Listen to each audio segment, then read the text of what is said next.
Hello everyone, Ollie here from 𝔽𝕚𝕟𝕚 and today we're starting off a brand new review series which hopefully I should be able to review all these films, and that is of course the DCEU films, or the DC Extended Universe films that obviously were released by Warner Brothers between 2013 and 2023, or 2013. The reason why I'm doing this is, it's probably quite obvious why I'm doing this, but the new Superman film, directed by James Gunn and written by James Gunn, starring David Corenswet as the new Superman, coming out next month in July, on July 11th, I think, the 11th of July, which I'm really looking forward to. From the trailers, the clips that they advertised, it looks really fun. I thought I would go revisit the DCEU and perhaps say one last goodbye until we get the new Superman film, which will be obviously the first feature film, first theatrical release film in the DCU, the new DCEU, the new DCU. This is going to get confusing because obviously it's the DCEU and now it's the DCU. My God. Anyway, so yeah, so obviously the DCU has already started with Creature Commandos. However, Creature Commandos at the moment, as a recording, isn't actually available to watch in the UK, which is obviously where I'm from, if you can't tell. And it's frustrating because obviously I want to watch that show, but I can't because, actually I don't know why. James Gunn said to us that he'll be announcing when they'll be releasing on whatever service that we'll have, but that still hasn't happened. But anyway, Superman, we got that to look forward to in July. So again, going to revisit all the DCEU films and potentially try and review every single one, even though I already have reviewed, I believe, 5 of them already on this channel. The first one being Shazam, which was actually the first proper review that I reviewed and uploaded on the channel.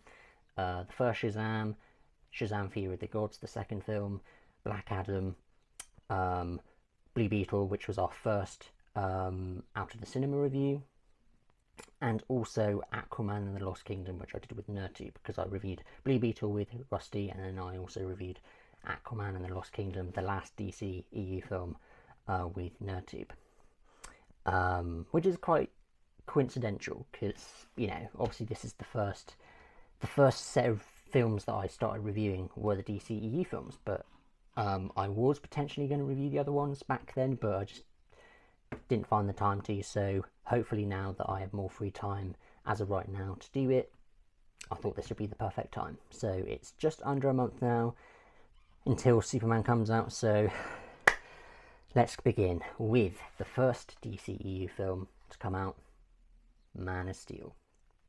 Now, it needs to be said a couple of things. One, I'm reviewing all these films in release order, not chronological order. I guess just to experience the way they were released. I mean, maybe I've done that stupidly. I probably should have done it in chronological order, but this is how I'm doing it. So, and second of all, lastly, before I start talking about Man of Steel, Man of Steel is the first iteration of Superman and the only one so far that I've seen. I haven't watched the Christopher Reeve, Richard Donner Superman films, and I haven't seen any others. I can't remember the actor's name, but Christopher Reeve and Henry Cavill are the only ones that I know, and obviously we've got David Corenswet coming up as well.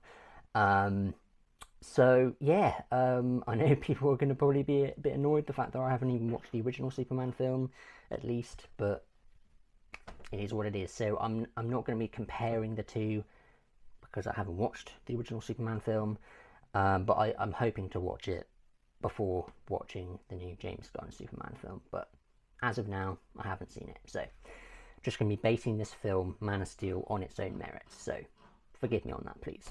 But anyway, so if I look down here sometimes throughout this video, it's because I've actually written notes on my laptop whilst watching the film, because I knew I was going to forget a lot of the notes that I were going to have in my head because my memory is terrible. So I've got some notes written down. We're going to start off with the good, then I'm going to go into my mixed, which there's a lot of, and then end off with the bad, and then obviously share my rating, with the film, and then do that with the same with the other DCEU films throughout the rest of the series. So, anyway, Man of Steel, directed by Zack Snyder. Now, Man of Steel, and it intentionally wasn't actually supposed to be the kickoff of the DCEU. This was just supposed to be a standalone Superman film that was co-written by David S. Goyer and also Christopher Nolan. Obviously, Christopher Nolan, as of just before the release of Man of Steel, had previously that year done The Dark Knight Rises, obviously the Dark Knight trilogy, and I think he had enough of doing superhero films, so he handed it over to Zack Snyder, of course. You can see the reviews online on YouTube, seeing that obviously Zack Snyder explained in a couple of videos, saying that Christopher Nolan gave him the opportunity to direct, and obviously he accepted, and now the rest is history. So, Man of Steel, starting off with the good, or the positives of the film. I really like the look of the film. A lot of people give most of the DCU films, or DCEU films, particularly the Zack Snyder films, a lot of slack because of the desaturated look of the films. I can understand the people that don't like it, but, you know, obviously the DCEU at the time was known for the darker, grittier themes, whereas obviously Marvel, the MCU, had a lot of bright, overly, well, sometimes not overly saturated, but a lot of colourful films. But the DCEU films were known at the time for the very desaturated, darker look of the films, which some people didn't like. So I don't mind this in this situation. I think it fits well enough, I think. But yeah, the look of the film I like. I think that's really about it for the look of the film. Next, the score. I really like a lot of the music throughout the film, especially the first flight music, which I can't play because of obviously copyright, but I really like the score of the film. And yeah, a lot of them I actually do listen to on playback. I listen to them on Spotify. So my next positive for the film, Michael Shannon as General Zod. I think he's quite a cool villain. He's not actually really a villain when you think about it, if you already watched the film. He's wanting to rebuild Krypton, because obviously at the beginning of the film, spoilers by the way, Krypton gets destroyed at the beginning of the film. So he wants to rebuild Krypton in his own way, and yeah, it's not really a villainous thing to do. Like, he wants to rebuild civilization in his own way. Look at this. We could have built a new Krypton in this squalor, but you chose the humans over us. I exist only to protect Krypton. That is the sole purpose for which I was born. And every action I take, no matter how violent or how cruel, is for the greater good of my people. And now, I have no people. That is what you have taken from me. I mean, you can picture it, you can obviously interpret that in your own way, but I don't really see it as a villainous way, but it is the opposition of what Kal-El or Superman or Clark wants. So you kind of have that interpretation of having that as the villainous, what do you call it? His motivation, his role in the film to do that. So yeah, I like Michael Shannon as General Zod, and obviously he reprises his role in The Flash, which we'll get to when we review The Flash. But in terms of his presence in Man of Steel, I like it. I think he's one of the better villains in the DCEU, and obviously we'll get to the other villains in the DCEU in the other reviews. But General Zod, played by Michael Shannon, I like. Russell Crowe as Jor-El, aka Kal-El, or Clark Kent's biological father, which we mostly see at the beginning of the film, and then also bits throughout the rest of the film as a AI presence, a ghostly presence, or whatever you want to say. I think he's good. I like him. I think he has a really good presence in the film. I don't know what else to really say, but about Russell Crowe, but I do like him. I think he's good. I mean, we already know he's a very capable actor, obviously being in Gladiator. That's kind of the only role that I already know that he's in. But some other roles that he's been in, but that's obviously one of his most popular roles in Gladiator. But yeah, Russell Crowe's great. 𝕬𝕚𝕟𝕒. My next positive, the opening scene, which obviously I just briefly mentioned. Obviously the destruction of Krypton, I like it. It's about 10-15 minutes long, and I think it's perfectly executed. I mean, when I get to my mixed, I'll get to it, because there's things I want to say about the opening scene in my mixed aspect, but in terms of in my positives, I like it overall. I like it. Obviously seeing the destruction, and then especially later on in the film learning the reasoning behind the destruction of Krypton, and then obviously we do see the execution in the beginning of the film, but a more detailed explanation when they discuss it later on in the film, especially the third act. But yeah, I really like the opening scene. A lot of great action moments and destruction, and not as much as the third act, but we'll get to that. But yeah, I really like the opening scene of the destruction of Krypton. Really good. And they're obviously Jor-El and Lara, obviously is Superman's biological mum. Obviously them sending Kal to Earth in the little pod, whatever you want to call it. I forgot what it's called, but you know what I mean. I really like that. But yeah, my next positive, great CGI, a lot of great special effects. Yeah, just I don't really know how else to expand on that. Just really good CGI. Yeah, I mean, it's 2013, so can't really get much better than that at that time. So yeah, great CGI. And then my final positive in the film, or for the film, I like the scene where Clark learns the origins of him, and also when he meets Jor-El, obviously his biological father, on the ship that he finds in the Arctic, and he learns about Krypton and his purpose, basically, and the reason why Jor-El and Lara, his mum, basically sent him to Earth, which was a really cool and sentimental moment in the film.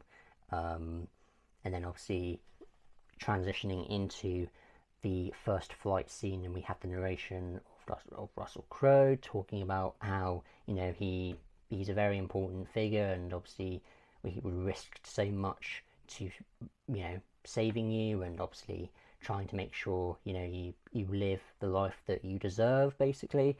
And I really liked it. I thought it was really cool. One of the only compelling scenes in the film to me that I really like, that I love to revisit on YouTube. Like, I watch a lot of clips of films, and that's one of the only scenes in the film that I like to revisit every now and again, because it's such a great scene. Anyway, I think that's it with my positives, so let's get to my mixed aspects of the film.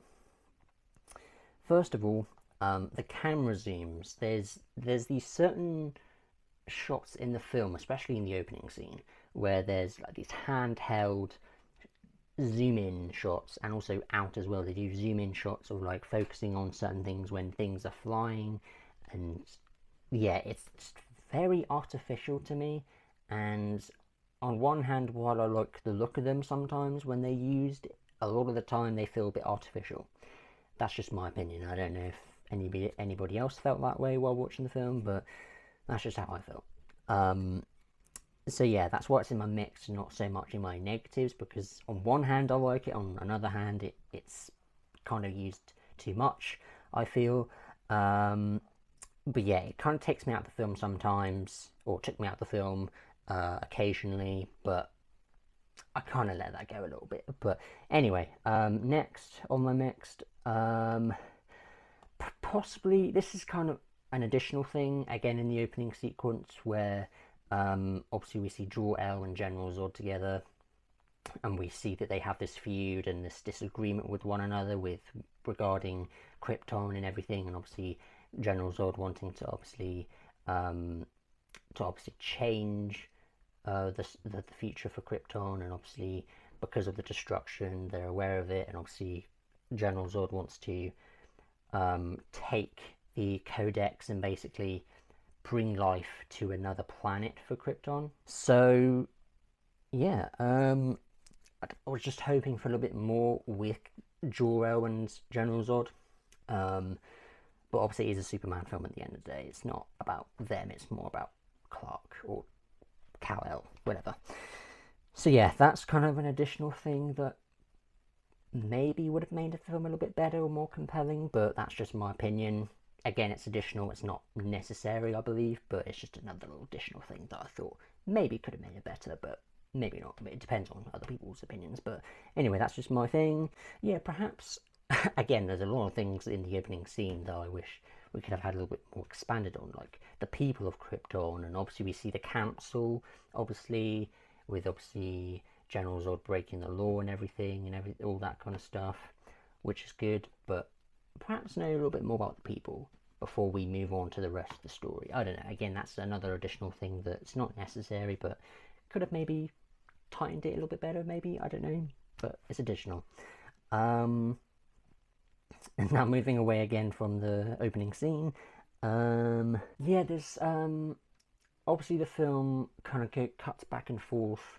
It's not all in chronological order. It kind of shows obviously the opening with when Kal was a baby and obviously gets sent off to Earth, and then when he does get sent off to Earth, it cuts to fast forwarding a little bit later in life where he's an adult and obviously he's getting new jobs. I don't know, I'm still a bit on the fence of how I felt about that. I don't know if it should have been all in chronological order or if it should have just been the way they executed it. In the end, I'm not so hard on it, but as I've already noted it down, I thought I'd just mention that, because initially I was a bit like, I don't know how I feel about them doing it not in chronological order, out of order, and just showing bits and bits. I mean, obviously other films have done that, but it would have been interesting to see what it would have been like if they hadn't done it out of chronological order. Oh, sorry, if they had done it in chronological order, sorry. But yeah, that's just a suggestion mainly. A lot of these are just additional things or suggestions that could have been maybe a little bit better, but moving on. And so my final mixed aspect of the film, which is highly debated on between the fans, is the death of Jonathan Kent, obviously Pa Kent, Clark's adopted father, obviously. Because I've seen online a lot of, both sides of the coin, being a lot of people, some people like it and some people aren't a fan of it. Again, it's one of those things in the film that I'm kind of mixed on. Like, I don't know if I like it or if I don't like it. I'm kind of like, when I first watched that scene when he died in the tornado, I'm just a bit like, I wasn't like, oh my god, no, or like, oh, what the fuck. I was just like, I was just like, I don't know how I feel. I felt a bit indifferent. That's the word. But I can see, again, I can absolutely see and respect both sides of that debate. But I don't know. I heard that I did hear that the original Jonathan Kent from the Richard Donner, Christopher Reeve film apparently had a heart attack, which already sounds to me a lot more, emotional and compelling. Whereas with the tornado, it's less so to me. I mean, it's not terrible. It's just, I don't know. I'm conflicted. I don't know how I feel about that, is what I'm trying to say. But I thought I'd at least mention that because that is a very crucial part of the film. A tipping point, should I say, actually, for the film. And it's one of the most widely debated aspects of the film that I thought I'd at least bring up. So that's my last mix. Now let's get into the negatives. The shaky cam, again, with the zoom in and outs, they're not as bad to me. They're not too bad for me. But the shaky cam, the very handheld look of the film, was very distracting to me. Again, that might just be a personal thing. Some people might not notice it or really care for it, but it was very noticeable. It was very noticeable for me, and it did take me out of the film quite a lot, which is it's disappointing because obviously I was enthralled with most of the film, but the shaky cam, which was the vast majority of the footage that was filmed on, it was very shaky. There was very few static shots. It was literally just shaky, shaky, shaky throughout most of the film. But again, that might just be a personal thing. But yeah, it'd be very interesting to see people that are watching. Let me know what you think of the shaky cam, handheld feel of the film. Do you like it? Do you find it distracting? Do you not see it whatsoever? Let me know. Anyway, my next negative, which again, because I haven't seen any other iteration of this character, it's hard to compare or yeah. And that is Amy Adams as Lois Lane. I don't really feel that much with her character. I don't really sympathise or connect with her. She's just kind of there, and her character to me just felt very one-dimensional, and her demeanour was very just bleh to me. I don't know. Again, it might be an unpopular opinion, but I just found her character just to be, again, one-dimensional. Her demeanour was just, she wasn't very, I don't know, it's very weird. Like, it's just nothing against Amy Adams, by the way. I've seen her in interviews. She seems really cool, but her iteration of Lois Lane, again, this being the only iteration of Lois Lane that I've seen. Obviously, I've seen the trailers for the new Superman with Rachel Brosnan, which she looks great. Yeah, I don't know. I just feel like they could have done more with her character. Obviously, we see her as a reporter and everything. We see like, I don't know. Like, I don't know. Again, let me know in the comments. Let me know if you like her or not. But yeah, I don't really have much else to say about Lois, unfortunately. I just wish her character was more developed. Yeah, and I wish she was more likable. That's all I can really say about her. But yeah, the last thing in my negatives is predominantly in the last act of the film, the third act, and that is the the amount of action that is in this film. Again, predominantly the third act. It reminds me of John Wick Chapter 3, Parabellum, because there's so much of action in that film. Whilst both being very good action, there's just a lot of it, and it gets to the point where it's really tedious.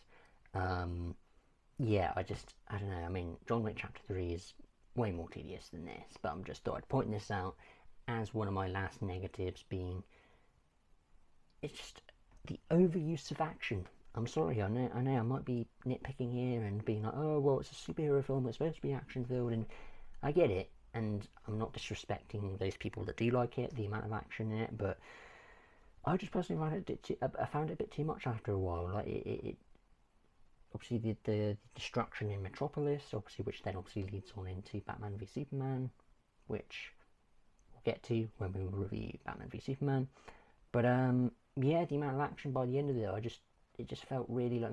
But obviously, when Kal, or Clark, Superman, kills General Zod, that's a very pivotal moment, of course, because it's like, shit, do I choose to kill Zod, or do I let the humans live? Because obviously, he's been on Earth pretty much all of his life, and then interacting with his kind, and then being like, shit, who do I choose? It's like really, really, like, again, a very pivotal moment. So it's like, shit. I guess that's another positive, which I probably should have added in earlier, but anyway. But yeah, to cap off this review, because I have a low battery on my camera, so I've got to finish this off. Obviously, Superman himself, Henry Cavill. I don't hate his Superman. Obviously, I do wish they developed his character more throughout the DCEU, but obviously we'll get to that when we do. But at least in this film, I like it.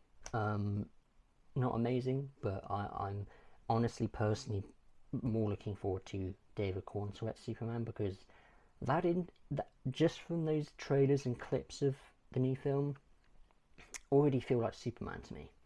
I already know the controversial comments and negative comments on him, his suit being shit. I'm not going to get into that now, but I'm just saying that I prefer that look of Superman and just the demeanour and everything of that Superman comparing to Henry Cavill. Not shitting on Henry Cavill. I like Henry Cavill, but again, this iteration of Superman, I don't hate it. There are certainly really good moments in the film, like the first flight scene being probably my favourite. But